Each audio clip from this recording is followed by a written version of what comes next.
اس کے بعد سورہ کہف شروع ہوتی ہے. سورہ کہف میں 4 چیزیں ہیں. ایک ہے فتنۃ الدین، ایک ہے فتنۃ المال، اور ایک ہے فتنۃ السلطہ، اور ایک ہے فتنۃ العلم. یہ 4 فتنے بیان کیے گئے ہیں. فتنۃ العلم کا تعلق موسیٰ اور خضر کے واقعے سے، اور فتنۃ المال وہ جہاں فرمایا گیا ہے کہ 2 دوست تھے، ایک کافر تھا اور ایک مسلمان تھا، تو یہ کافر کے پاس بہت شاندار باغ تھا، وہ اس واقعے میں ہے فتنۃ المال. اور فتنۃ الدین اصحاب کہف کے ساتھ یہ مسلمان ہو گئے. اصل میں یہ واقعہ ایک شہر افسس کا ہے. وہاں ایک بادشاہ تھا دقیانوس، وہ مجوسی تھا اور اسے دین نصرانیت سے چڑ تھی، لہذا اس نے نصرانیوں کو بے دریغ قتل کرنا شروع کر دیا، ان کو کنورٹ کرنا شروع کر دیا. جو کنورٹ نہیں ہوتا اس کی گردن مار دیتا. ان بچوں نے جو دین نصرانیت قبول کر لیا تھا، توحید قبول کر لی تھی، ان کو لایا گیا. کہا کہ چھوڑتے ہو کہ نہیں یہ دین؟ تمہیں سوچنے کا موقع دیا جاتا ہے، تھوڑی دیر سوچ کر کے آؤ، مشورہ کر کے آؤ. یہ گئے اور کہا بھاگ لیتے یہاں سے، بھاگ لیتے، نکل بھاگے. دیکھو توحید کے لیے بھاگے، شرک سے بچ کر. اللہ تعالی نے اچھا کیا کیا کہا گیا دیکھو. پہلے ہم اس آیت کریمہ پر تھوڑا تبصرہ کر لیتے ہیں، عجیب سا ہے. جب تم الگ ہوئے، وَإِذِ اعْتَزَلْتُمُوهُمْ، الگ ہوئے ان سے، وَمَا يَعْبُدُونَ مِن دُونِ اللَّهِ، اور مشرکین سے الگ ہوئے. ہم نے کہا کہتے جائیں کہاں؟ اللہ نے فرمایا فَأْوُوا إِلَى الْكَهْفِ، غار میں چلے جاؤ. اچھا ٹھیک ہے، غار میں چلے گئے. پتہ لگ گیا تو غار میں تو ینشر لکم ربکم برحمتی، ہم اپنی رحمت کا پردہ وہاں لگا دیں گے، لوگ گزریں گے بھی ادھر سے تو دیکھ نہیں پائیں گے. اور کہا کہ کھانا پینا، اللہ نے فرمایا وَيُحَيِّ لَكُم مِّنْ أَمْرِكُم مِّرْفَقًا، ہم تمہارا پورا سامان زندگی مہیا کر دیتے ہیں. تم سمجھتے ہو کہ انسان کھانے پینے سے زندہ رہتا ہے؟ نا 300 سال کے لیے ہم تمہیں سلا دیتے ہیں، نہ کھانے کی ضرورت ہے نہ پینے کی ضرورت ہے. اللہ اکبر، یہ ہے سامان زندگی. اور کہا گیا 300 سال ٹھہرے اور زیادہ کیا 9. یہ زیادہ کیا 9 کا کیا مطلب؟ کہتے ہیں ایک شمسی سال ہوتا ہے اور ایک ہوتا ہے قمری سال. تو 300 سالوں کے اندر شمسی سالوں اور قمری سالوں میں 9 سال کا فرق ہوا. اب بتاؤ، کوئی میتھمیٹیشین ہے بتا دے گا کہ آج قمری سال اور شمسی سال کے اندر فرق کتنا ہوا؟ بالکل اصول بتا دیا گیا. میتھمیٹیشین بتا سکتا ہے کہ آج جو دن ہے، اس دن کے اندر قمری سال اور شمسی سال میں فرق کتنا ہے. ضابطہ یہاں بتا دیا گیا. ایڈ نکال سکتے ہو، آپ بتا سکتے ہو، اصول بتا دیا گیا کہ 300 سالوں میں شمسی سالوں اور قمری سالوں میں 9 سال کا فرق ہوا. تو ایک دن میں کتنا فرق ہوا؟ کل بتاؤ، کیلکولیٹ کر کے بتاؤ. یہاں اصول بتا دیا گیا، ضابطہ ہے. اب اس کا کانسیپٹ جو اگر کلیئر کرنا چاہیں تو آپ دیکھ لیں پیج پہ. 300 سال تک سلا دیا. اللہ اکبر، اللہ کی مدد آتی ہے. تو یہ تھا دین کا فتنہ. تو اگر دین کا فتنہ آ جائے تو بروں کی صحبت چھوڑ دینی چاہیے، صحبت صالحہ اختیار کرنا چاہیے. یہ فتنے کا علاج ہے. اچھا، فتنہ علم میں مبتلا ہو، علاج کیا ہے؟ تواضع، تکبر چھوڑ دے. 2. اور فتنۃ المال میں مبتلا ہو تو آخرت کو یاد کرے اور دنیا کی حقیقت پر غور کرے. دنیا کی حقیقت بتائیے. ہاں کہا کہ پانی کی طرح ہے، یہ پانی کی طرح ہے. پانی کو قرار نہیں رہتا. ایسے ہی دولت مستقر نہیں ہوتی. آج کسی کے پاس ہے، کل کسی کے پاس ہے. ہاں اللہ اکبر. تو ہوا فتنۃ الدین جس کا تعلق اصحاب کہف کے ساتھ ہے، فتنۃ المال جس کا تعلق 2 دوستوں کے ساتھ ہے جن میں کافر دوست کے پاس باغ تھا، اور فتنۃ العلم موسیٰ اور خضر کے واقعے سے متعلق ہے، اور فتنۃ السلطہ اقتدار کا فتنہ یہ ذوالقرنین کے ساتھ متعلق ہے. ذوالقرنین سے متعلق ہے کہ اللہ نے اسے بہت بڑی بادشاہت عطا کی تھی. تو اگر آدمی اقتدار کے فتنے میں مبتلا ہو تو اسے عدل کو اپنانا چاہیے. کبھی انصاف کی پٹری سے اترنا نہیں چاہیے. یہ 4 فتنے بتائے گئے اور چاروں فتنوں کا علاج بھی بتا دیا گیا ہے قرآن حکیم میں. یہی 4 فتنے ہوتے ہیں. ان 4 فتنوں سے 2-4 ہو آدمی تو یہ 4 علاج اس کے سامنے ہیں.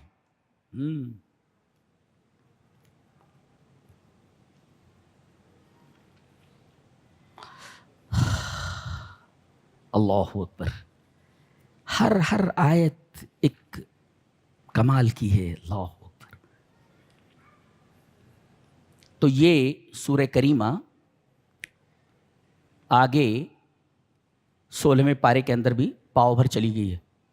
تو اس کے اندر جو بعض اسرار ہیں وہ ہم کل انشاءاللہ بیان کریں گے. اور اگر آپ کو تفصیل سے سننا ہے تو میرا خیال ہے 6 یا 7 گھنٹے کا لیکچر ہے میرا اس کے اوپر. 7 گھنٹے کا ہے. 7 گھنٹے کا لیکچر ہے.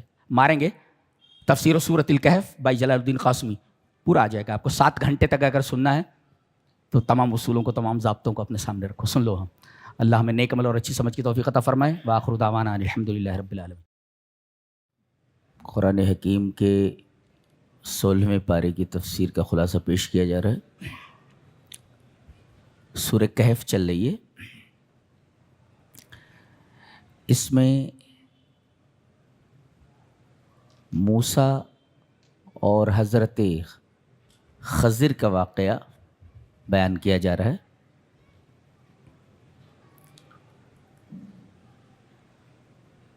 اللہ نے موسیٰ سے کہا تھا کہ میرا ایک بندہ مجمع البحرین پر رہتا ہے, خضر, تم اس سے ملو تو تمہیں معلوم ہو جائے گا کہ تم سے بڑھ کر بھی علم والے ہیں. جی. تو ان کے پاس گئے اور کہا کہ اللہ تعالیٰ نے آپ کو جو اپنی طرف سے خصوصی علم عطا فرمایا ہے مجھے سیکھنا چاہتا. کہا کہ میرے ساتھ رہ کر تم صبر نہیں کر سکتے.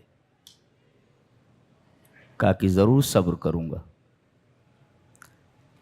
کہا کہ جو کام میں کروں گا اس پر تم اعتراض نہیں کرنا. ٹھیک ہے. کشتی پر بیٹھے, کشتی کے تختے اکھاڑنے لگے. وہ دیکھ کر کے حضرت موسیٰ علیہ السلام اپنے آپ کو روک نہیں سکے, اس لیے کہ یہ بظاہر منکر کام تھا. اور انبیاء کرام منکر کام دیکھ کر کے خاموش نہیں رہتے.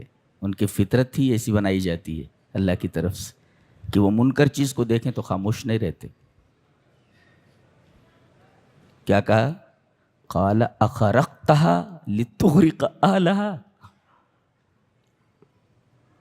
آپ کشتی کے تختے اکھاڑ رہے ہیں, لوگوں کو غرق کرنے کا ارادہ ہے.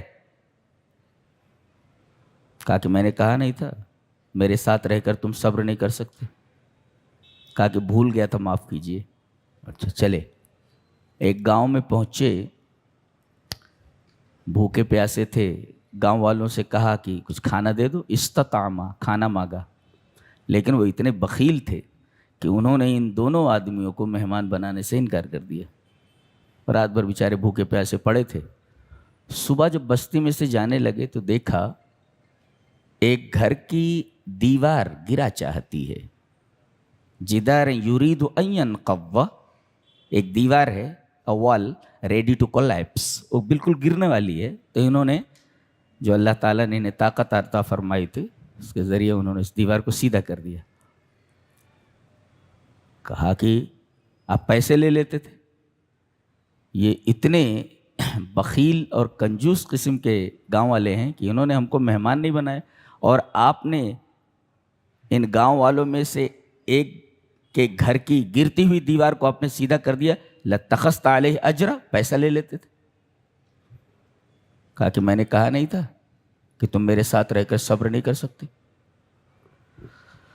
اور پھر وہ ایک بستی میں پہنچے تو ایک بچے کو دیکھا, اس کی گردن مروڑ دی, مر گیا وہ. کہا کہ کیا کر رہے ہیں آپ؟ اقتلت نفسا زکیۃ بغیر نفس لقد جئت شیئا نکرا. کہا 3 مرتبہ ہو گیا نا, تو اب ھذا فراق بینی و بینک, اب میرے اور تمہارے درمیان جدائی کا وقت آ گیا, تم میرے ساتھ نہیں رہ سکتے. اس لیے کہ تیسری مرتبہ کے بارے میں حضرت موسیٰ نے خود کہا تھا کہ اگر میں اب اعتراض کروں تو آپ اپنے ساتھ مجھے مت رکھیے گا۔ حضرت خضر نے کہا کہ اب تم میرے ساتھ نہیں رہ سکتے۔ ایک مفسر اس پر لکھتا ہے کہ حضرت موسیٰ علیہ السلام نے حضرت خضر کی 3 باتوں کی مخالفت کی، تو حضرت خضر نے کہا کہ ھذا فراق بینی و بینک، تم دن میں اللہ تبارک و تعالیٰ کے حکموں کی کتنی خلاف ورزیاں کرتے ہو، کیا تمہیں ڈر نہیں لگتا کہ اللہ تم سے کہہ دے ھذا فراق بینی و بینک، تم مجھ سے دور ہو جاؤ۔ اللہ، کیا نکتہ بتایا ہے بندے، خوبصورت نکتہ ہے۔ پھر ہر ایک کی انہوں نے وجہ بتائی کہ میں نے ایسا کیوں کیا۔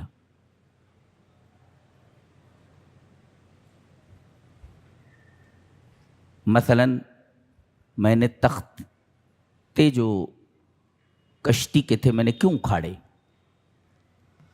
آگے ایک ظالم بادشاہ رہتا ہے، اچھی کشتی دیکھ کر کے غصب کر لیتا ہے، وہ چھین لیتا ہے، خراب کشتیاں دیکھتا ہے تو جانے کے لیے کہہ دیتا ہے۔ اس سے نکتہ معلوم ہوا کہ کبھی اللہ تعالیٰ کسی آدمی کو چھوٹی مصیبت میں گرفتار کرتا ہے، چھوٹی مصیبت میں مبتلا کرتا ہے تاکہ اس سے اس کے اوپر آنے والی کسی بڑی مصیبت کو دور کرے۔ اس لیے کہ تختے اکھاڑنا ایک چھوٹا سا نقصان ہے، اگر یہ چھوٹا نقصان برداشت نہ کرتے تو پوری کشتی چلی جاتی تھی۔ تو کبھی اللہ کسی شخص کو کسی چھوٹی مصیبت میں مبتلا کرتا ہے تاکہ اس سے کسی بڑی مصیبت کو دور کر دے۔ یہ حالانکہ اگر آپ نے حضرت موسیٰ علیہ السلام کے واقعے کو غور سے پڑھا ہے، ان کی حیات کو پڑھا ہے، تو آپ کو یہ جان کر بڑی حیرت ہوگی کہ جن 3 باتوں پر انہوں نے اعتراض کیا تھا، یہ 3 احوال خود حضرت موسیٰ علیہ السلام پر گزر چکے ہیں۔ یہ لوگ کشتی میں بیٹھ کر کے دریا میں چل رہے ہیں۔ حضرت موسیٰ علیہ السلام کو بھی بچپن میں ان کی والدہ نے تابوت میں رکھ کر کے حوالے دریا کر دیا تھا۔ دیکھیں یہ تابوت میں ہے، یہاں بھی غرق ہونے کا اندیشہ ہے، اور یہاں کشتی میں بیٹھے ہوئے یہاں بھی غرق ہونے کا اندیشہ ہے۔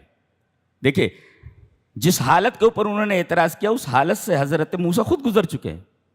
دوسرے، انہوں نے ایک قبطی کو ایک گھونسا مارا تو وہ مر گیا، فَوَقَذَهُ مُوسَىٰ فَقَضَىٰ عَلَيْهِ، اور حضرت خضر نے اس بچے کو مار دیا تھا، اس کی گردن مروڑ دی۔ تو جس حالت پر حضرت موسیٰ حضرت خضر پر اعتراض کر رہے ہیں وہ حال تو ان کے اوپر بھی گزر چکا ہے، انہوں نے بھی ایک قبطی کو غلطی سے مار دیا تو مر گیا تھا وہ۔ تیسرے کہہ رہے تھے کہ یہ جو دیوار آپ نے سیدھی کی ہے اس پر اجرت لے لیتے۔ انہوں نے مدین میں دیکھا کہ 2 لڑکیاں گھاٹ کے اوپر کھڑی ہوئی ہیں، کنویں کے اوپر کھڑی ہوئی ہیں، آگے بڑھ کر کے انہوں نے ان دونوں لڑکیوں کے مویشیوں کو پانی پلائے مگر اجرت نہیں لی۔ تو یہ حال تو حضرت موسیٰ کے ساتھ بھی گزر چکا ہے۔ 3 احوال جن پر حضرت موسیٰ نے خضر پر اعتراض کیا، ان 3 حالات سے خود حضرت موسیٰ علیہ السلام گزر چکے ہیں۔ بڑی عجیب بات ہے۔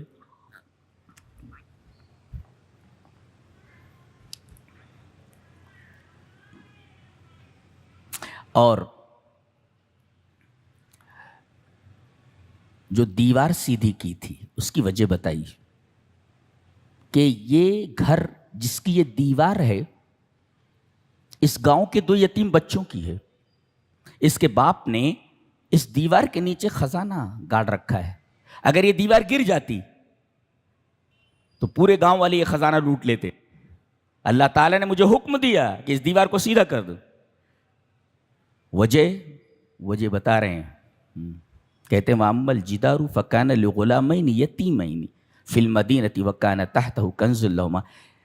ایک سبق تو یہ دیا گیا کہ معاشرے میں جو یتیم ہیں ان کی خبر گیری کی جائے، جو بیوائیں ہیں ان کی خبر گیری کی جائے۔ جو پریشان حال ہیں ان کی پریشانی کو دور کرنے کی کوشش کی جائے. جی جی. وَأَمَّا الْجِدَارُ فَكَانَ لِغُلَامَيْنِ يَتِيمَيْنِ فِي الْمَدِينَةِ وَكَانَ تَحْتَهُ كَنْزٌ لَهُمَا. beneath the wall, یہ دیوار کے نیچے یہ خزانہ گڑا ہوا ہے. یہ میں نے ایسا کیوں کیا؟ اس لیے کہ وَكَانَ أَبُوهُمَا صَالِحًا. ان دونوں یتیم بچوں کا باپ نیک تھا.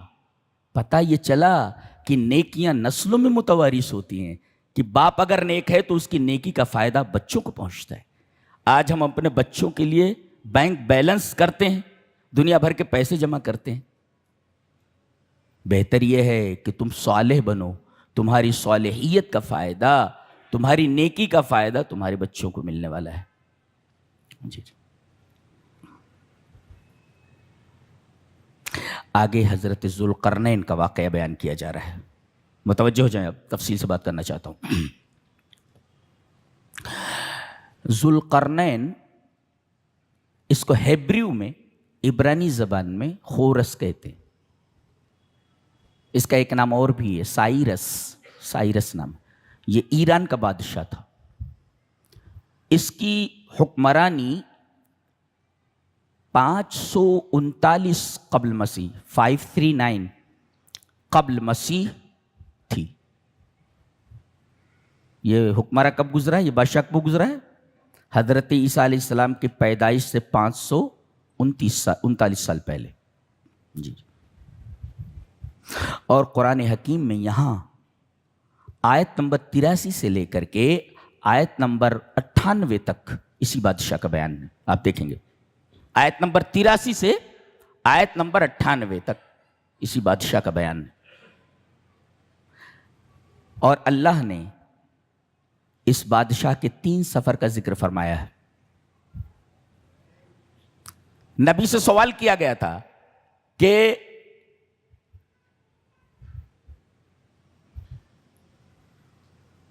اس آدمی کا نام بتائیے جس نے سفر کیا تھا، لمبا سفر کیا تھا. تو اللہ تبارک و تعالیٰ نے حضرت ذوالقرنین کے بارے میں یہ پوری تفصیل یہاں بتائی. اس کے 3 سفر ہیں. ایک مغرب کی طرف سفر کرتا کرتا کرتا کرتا یہ ایسی جگہ پر پہنچا کہ وہاں آگے صرف اور صرف پھیلا ہوا سمندر تھا، آبادی تھی ہی نہیں. اور اللہ نے بتایا کہ اسے ایسا لگا جیسے سورج ایک گدلے پانی کے چشمے میں ڈوب رہا ہو. اسے ایسا لگا، حقیقت میں ایسا نہیں تھا، اسے ایسا لگا جیسے سورج گدلے پانی کے چشمے میں ڈوب رہا ہو. یہ پہلا سفر ہے اس کا، مغرب کی طرف، ویسٹ کی طرف. اور دوسرا سفر اس کا مشرق کی طرف تھا، ایسٹ کی طرف. سفر کرتے کرتے ایسی جگہ پر پہنچا جہاں ایسے لوگ آباد تھے جن کے سروں کے اوپر سایہ نہیں تھا، غیر متمدن، غیر مہذب لوگ تھے، ننگے رہتے تھے. وہاں تک پہنچاؤ. اور تیسرا سفر اس کا شمال کی طرف تھا، جی، اتر کی طرف. جی. وہاں جب پہنچا تو وہاں کے لوگوں نے کہا کہ یہ جو درہ آپ دیکھ رہے ہیں اس کے پیچھے یاجوج ماجوج ہیں، اور وہ لوگ اسی درے سے آ کر کے متمدن آبادیوں کے اوپر حملہ کرتے ہیں، مال لوٹ لیتے ہیں، لوگوں کو قتل کرتے ہیں، فساد مچاتے ہیں. مفسدون فی الارض، زمین میں فساد کرتے ہیں یہ. تو آپ اس درے کو بند کروا دیجئے. بادشاہ نے اس درے کو بند کروا دیا تاکہ یاجوج ماجوج ادھر نہ آ سکیں. اور وہ بھی حکومت کے خزانے سے، حکومت کے پیسے سے یہ درہ بنوایا. اس کی صفات کو سامنے رکھ کر کے یہ پتہ چلتا ہے کہ یہ کیسا حکمراں تھا اور حکمراں کیسا ہونا چاہیے.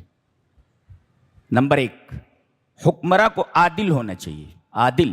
رعایا جو ہوتی ہے وہ اس کے بچے کی طرح ہوتی ہے، اور تمام بچوں کے درمیان عدل کیا جاتا ہے. عدل. بادشاہ کو عادل ہونا چاہیے، سب کے ساتھ مساوات اور برابری کا سلوک کرے. ایک، اور دوسرے بادشاہ کا کام یہ ہے کہ وہ اپنی رعایا کے درمیان اپنے ملک میں امن قائم کرے، کہیں فساد نہ ہونے دے۔ نمبر 3، بادشاہ کو چاہیے، حکمراں کو چاہیے کہ وہ ایسے کام کرے جس سے لوگوں کی خوشحالی، پراسپیرٹی میں اضافہ ہو۔ چوتھا کام بادشاہ کا یہ ہوتا ہے، حکمراں کا یہ ہوتا ہے کہ لوگوں کے اوپر آنے والی کسی بھی مصیبت کو، کسی بھی تکلیف کو دور کرنے میں انتہائی کوشش کرے۔ یہ 4 چیزیں اگر کسی حکمراں میں ہیں تو وہ بہترین حکمراں ہیں۔ عدل کرنے والا ہو، امن قائم کرنے والا ہو، ایسے کام کرے جس سے لوگوں کے درمیان خوشحالی پھیلے، اور ایسے کام کرے جس سے لوگوں کو کوئی تکلیف نہ ہو، تکلیف سے بچیں۔ یہ چاروں خصوصیات اس بادشاہ کے اندر موجود تھیں۔ اللہ تبارک و تعالیٰ نے اس کی یہ تمام صفتیں یہاں بیان فرمائی ہیں۔ جی جی۔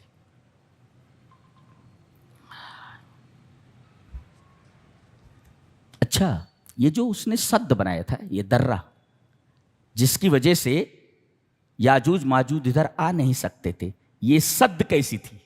جی، یہ درہ کیسے تھی؟ یہ سد جو دیوار بنائی اس نے کیسی تھی؟ 2 صفتیں بیان کی گئیں۔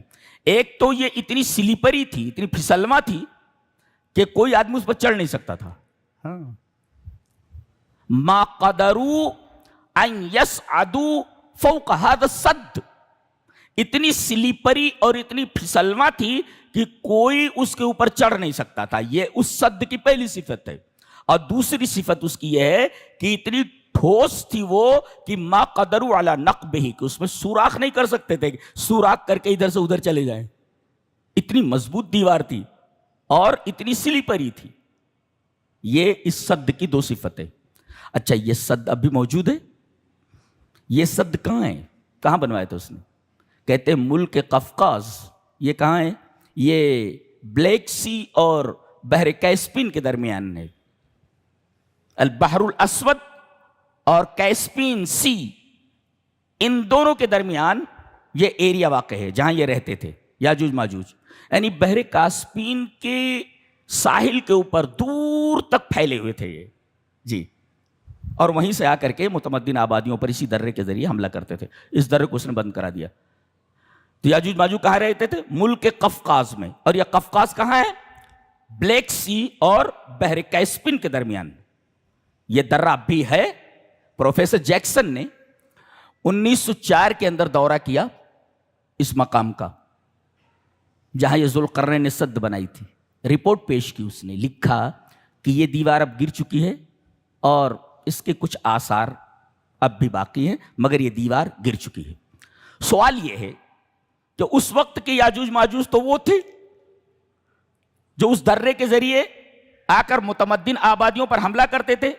یہ قرآن حکیم میں مزید کس یاجوج ماجوج کی بات کہی گئی ہے جو اب بھی بند ہیں؟ اور اگلے پارے میں 17ویں پارے کے اندر اللہ نے فرمایا حتی اذا فتحت یاجوج و ماجوج وہم من کل حدب ینسلون۔ فتح کا مطلب ہوتا ہے کہیں کوئی بند ہو اس کو کھول دیا جائے پھر اس کے بعد نکلیں وہ۔ فتح کا مطلب کھول دینا۔ حتی اذا فتحت یاجوج و ماجوج، یاجوج ماجوج کو کھول دیا جائے گا اور وہ نکل پڑیں گے، ہر بلند جگہ سے پھسلتے ہوئے آ جائیں گے، تیزی سے آ جائیں گے۔ کہاں ہے ابھی یہ بھی کہاں ہے پتہ نہیں۔ اس کا تعلق غیبیات سے ہے، بہت ساری چیزیں ہمیں معلوم نہیں ہیں۔ جی جی، اور کسی چیز کا علم نہ ہونا اس کے نہ ہونے کی دلیل نہیں ہوتا۔ ہم یہ کہہ سکتے ہیں کہ ہم نے دیکھا نہیں، ہو سکتا ہے، ہمیں علم نہیں ہے، ہو سکتا کہ ہو۔ اچھا، قرآن حکیم کی جو پیشین گوئیاں ہیں بعض اپنے وقوع میں اپنے وقت کی منتظر ہے، وقت آ جائے گا بالکل ظاہر ہو جائے گا۔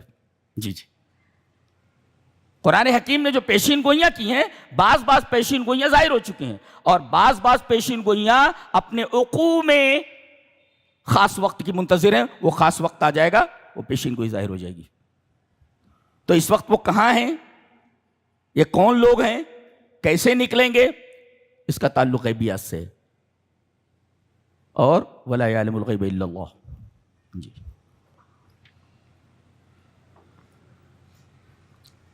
یہ ذوالقرنین اور اس کے سد اور اس کی حکمرانی کے اصولوں کا بیان تھا۔ اس کے بعد آگے سورہ مریم ہے،